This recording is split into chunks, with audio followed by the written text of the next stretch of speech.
Halo semuanya, nama saya Alex Sebastian. Saya mengambil jurusan ekonomi di Perguruan Tinggi Advent Surya Nusantara.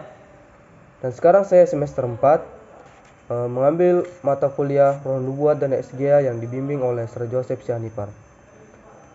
Pada kesempatan kali ini, saya akan menjelaskan materi dari bab 10 berjudul Penglihatan Ellen G. White saat mendapat hayal.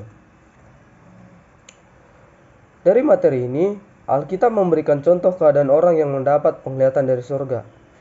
Yang pertama, terdapat dalam Bilangan 24 ayat 4 dan 16, yang melihat penglihatan dari Yang Maha Kuasa sambil rebah, namun dengan mata tersingkap.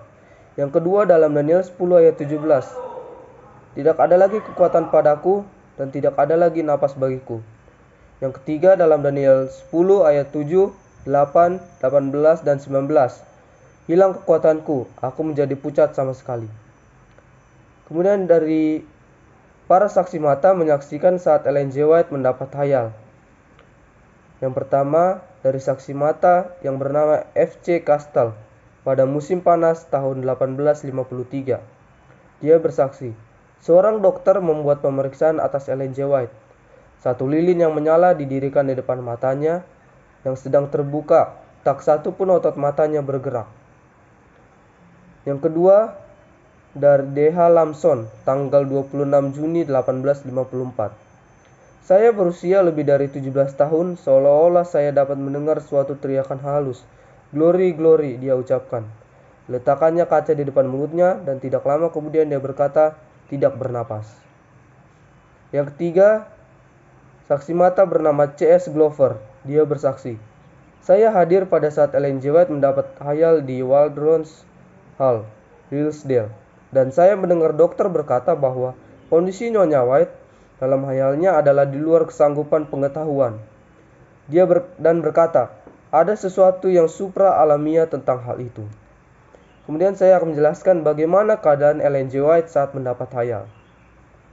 Yang pertama, pada saat mendapat hayal, suasana hadirat Allah dapat dirasakan oleh orang lain yang hadir pada saat itu. Yang kedua, pada saat hayal terjadi, selalu memulai kata mulia atau kemuliaan bagi Tuhan. Yang ketiga, kekuatan fisiknya hilang.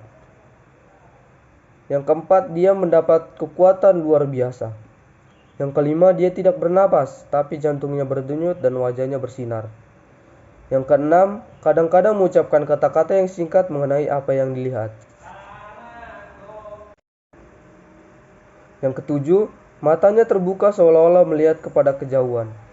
Yang kedelapan, posisi pada saat mendapat hayal tidak selalu sama. Kadang duduk berjalan dan berdiri. Yang kesembilan, tidak sadar apa yang terjadi di sekitarnya. Yang kesepuluh, ditandai dengan menarik napas panjang 2 atau 3 kali. Yang kesebelas, pada saat menerima hayal dia melihat sekelilingnya gelap untuk sementara waktu. Yang ke-12, kekuatan dan penglihatan normal kembali dalam waktu yang singkat. Nah, dari materi yang saya sampaikan, ada 3 pertanyaan yang telah saya jawab.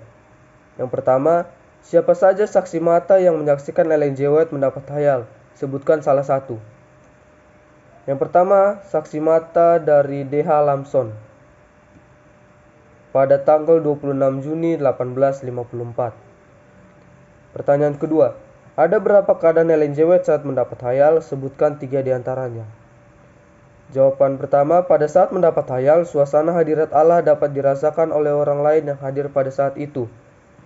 Yang kedua, pada saat hayal terjadi, selalu memulai kata mulia atau kemuliaan bagi Tuhan.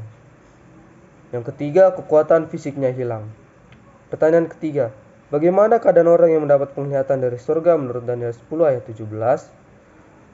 Jawabannya, dalam Daniel 10 ayat 17, tidak ada lagi kekuatan padaku dan tidak ada lagi napas bagiku. Nah, jadi demikian materi yang bisa saya jelaskan dari bab 10 berjudul Pengalaman Ellen G. White saat mendapat hayal. Semoga bermanfaat. Tuhan memberkati. Terima kasih.